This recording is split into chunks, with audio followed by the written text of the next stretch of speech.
আমি বাবা হিসেবে আজকে একজন ধর্ষিতার বাবা হিসেবে পরিচিত।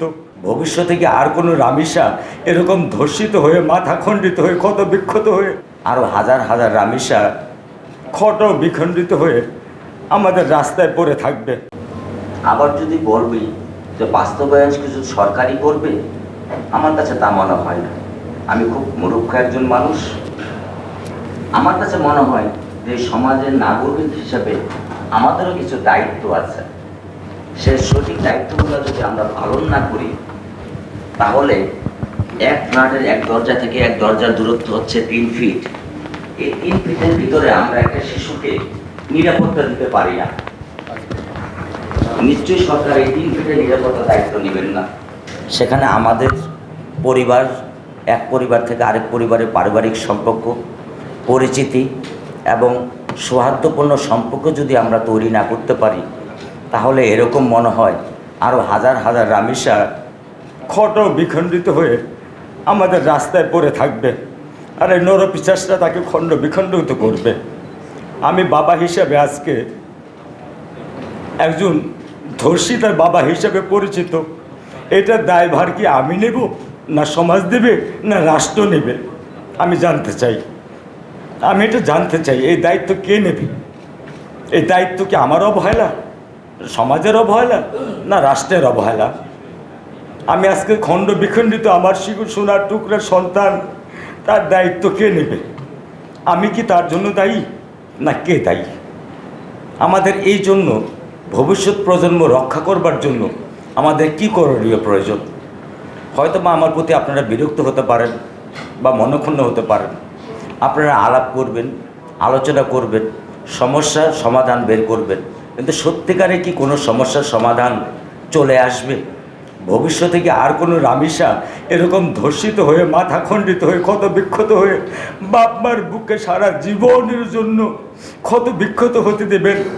নাকি আপনারা সত্যিকারভাবে এমন কোনো সিদ্ধান্ত নেবেন যে আর রামিসা হাতে ফুল নিয়ে রাস্তায় সে স্বাচ্ছন্দ্যে খেলে বেড়াবে, রাস্তায় খেলে বেড়াবে, বাবার হাত ধরে দৌড়ে বেড়াবে, মার বুকের মধ্যে মুখ লুকাবে, সে কোনো ভয় পাবে না? সব পরিশেষ বলবো, কালকে আমার বাসায় একটা বাচ্চা এসেছিলেন 5 বছরের, একটা 5 বছরের বাচ্চা। তার বাবা আমার বাসায় তাকে নিয়ে আসতে বাধ্য হয়েছেন, কারণ তার মেয়েটা পুরো ট্রমা হয়ে গেছে। একটা 5 বছরের মেয়ে, সে ধর্ষণ শব্দটা বলতে শিখে গেছে, কিন্তু সে ধর্ষণ কী জিনিস তা তো জানার কথা না। তাহলে একটা 5 বছরের মেয়ে আমাকে জিজ্ঞেস করতেছে, আঙ্কেল এই দরজার ভিতরে কি রামিসা ধর্ষণ হয়েছে?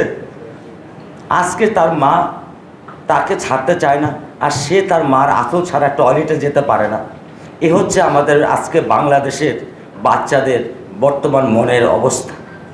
এই যদি আমরা বাবা মা, সমাজ, আমরা যারা বড় নীতি নির্ধারক, আমরা কি বাচ্চাদেরকে এটাই উপহার দিব?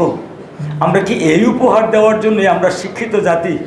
আপনারা শিক্ষিত কলম ধরেন, আমরা তো মূর্খ, আমরা তো কিছু করতে পারি না, কিন্তু আপনারা শিক্ষিত হয়ে কি আমাদেরকে কিছুই দিতে পারবেন না? যদি দিতে না পারেন তাহলে কি আমাদের বুক খালি করে দিতে পারবেন? আমাদের রামিসের গলা কেটে, রাইসের গলা কেটে কি আপনারা নির্মমভাবে হত্যা করে দিতে পারবেন? আমাদের বুক খালি করার অধিকার আপনাদের কে দিয়েছে? একটা বাচ্চা যখন মার পেটে আসে 10 মাস, সেদিন আপনারা মা সামনে এখানে আসেন, আপনারা জানেন কতটুকু কষ্ট হয়। পাশাপাশি স্বামী হিসাবে সেই বাচ্চার কষ্টে দায়ভার তার স্বামীকেও নিতে হয়। সেই 10 মাস পেটে থেকে 8 বছর পর্যন্ত মায়া, মমতা, ভালোবাসা, স্নেহ সমস্ত, একটা নিষ্কলা হোক, একটা কুটিপতি হোক, সমস্ত কিছু নিগড়িয়ে দিয়ে একটা সন্তানকে বাবা মা মানুষ করবার চেষ্টা করে। যখন 8 বছর বয়সে বা 10 বছর বয়সে বা 15 বছর বয়সে একজন বাবা মাকে, সেই সন্তানকে সমাজের নরপশ হায়ানেরা খেয়ে ফেলে, ধর্ষণ করে ফেলে, এর দায়িত্ব কার? এই দায়িত্ব কে নেবে? আমরা সাধারণ জনগণ, সমাজ, রাষ্ট্র, না অতি শিক্ষিত যারা আপনারা আছেন এই যে গুলটিবিল করছেন? আমাকে আপনারা ক্ষমা করবেন যদি আমার ভাষা বা আমার ব্যক্তি বা আমার আবেগ আপনাদেরকে আহত করে থাকে। আমি আপনাদের কাছে করজোরে ক্ষমা চাই, কিন্তু আমি আমাকে অপরাধ করতে পারছি না। আজকে আমি আব্দুল হান্নান মোল্লা না, আমি একজন ধর্ষিতার বাবা, আমি একজন খণ্ড বিখণ্ড লাশের বাবা। রাস্তায় বেরোলে বলে রামিসার বাবা, আমি তো রামিসার বাবা হয়ে থাকতে চাই না, একজন ধর্ষিতার বাবা হয়ে থাকতে চাইনি। আমি তো আব্দুল হান্নান মোল্লা হয়ে রামেশার গর্বিত পিতা হয়ে থাকতে চেয়েছি। আপনারা আমাকে সেই নাম ফিরিয়ে দেন, আমাকে সেই নাম প্লিজ ফিরিয়ে দেন আপনারা আমাকে। আমি আপনাদের কাছে করজোড়ে আপনাদের কাছে মিনতি করি, আমাকে সেই রামেশাকে ফিরিয়ে দেন। পারবেন? যদি না পারেন তাহলে আপনারা কি দিতে পারবেন? এমন একটা অন্তত সমাজ ব্যবস্থা দেন, যে ব্যবস্থা আর কোনোদিন রামেশের বাবা মাদের বুক খালি হবে না, আর কোনো বাবা মা সারা জীবনের জন্য কান্নার পথ খোলা থাকবে না, সারা জীবন তারা জীবনের শখ আহ্লাদ হয়ে জিন্দা লাশ হয়ে থাকবে। আমার স্ত্রী আজকে ট্রমার মধ্যে আছে, আজকে 13 দিন।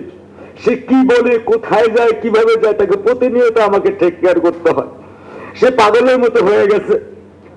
আমি জানি না, আল্লাহ ভালো জানে সে সুস্থ হবে কিনা।